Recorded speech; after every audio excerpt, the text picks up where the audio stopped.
With breaking update రోజుల వ్యవధిలోనే మరో భర్త చనిపోయాడు. మొన్నటికి మొన్న సంగారెడ్డి జిల్లాలో చూసాం. వివాహేతర బంధానికి అడ్డొస్తున్నాడని ఓ భర్తను ప్రియుడితో కలిసి హత్య చేసిన ఘటన మరొక ముందే మంచిర్యాల జిల్లా హాజీపూర్ మండలంలో మరో ఘటన అప్డేట్ చూస్తున్నాం. సురేందర్తో భారతి అనే ఆమెకు వివాహేతర సంబంధం ఉన్న నేపథ్యం. సో దీంతో ఆ సంబంధానికి అడ్డొస్తున్నాడంటూ అనుచరుడు మల్లేష్తో కలిసి భర్తను కొట్టి చంపేసింది ఆమె.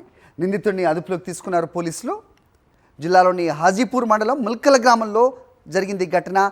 సాయిని కుమార్ అనే వ్యక్తిని అతని భార్య హతమార్చినట్టుగా పోలీసులు నిర్ధారించారు. గుడిపేట గ్రామానికి కుమార్ 2 రోజుల కిందట చనిపోయాడు. ఆ గ్రామంలో పోలీసులు దాన్ని అనుమానాస్పద మృతిగా కేసు నమోదు చేశారు. దర్యాప్తు స్టార్ట్ చేశారు. విచారణలో షాకింగ్ విషయాలు బయటకు వచ్చాయి. సాయిని కుమార్ భార్య భారతి ఈ హత్య చేసినట్టుగా గుర్తించారు. భారతికి సురేందర్ అనే వ్యక్తితో వివాహేతర బంధం ఉంది. ఈ క్రమంలో భర్తను తప్పించేందుకు ఇద్దరు కూడా కలిసి స్కెచ్ చేశారు. అయితే అంతకంటే ముందు మరో భారీ స్కెచ్ రెడీ చేశారు. అదేంటంటే భర్త పేరిట 50 లక్షల రూపాయలకు ఇన్సూరెన్స్ చేయించారు భార్య భారతి. ఇలా ఇన్సూరెన్స్ చేయించిన కొన్నాళ్లకు భర్తకు స్పాట్ పెట్టింది. ప్రియుడు సురేందర్ అతని అనుచరుడు మల్లేష్తో కలిసి భర్తను హత్య చేసింది. దాన్ని యాక్సిడెంట్గా చిత్రీకరించింది.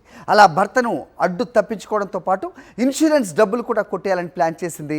పోలీసుల విచారణలో మొత్తం బయటపడింది. నిందితులు అందరినీ కూడా పోలీసులు అదుపులోకి తీసుకున్నారు.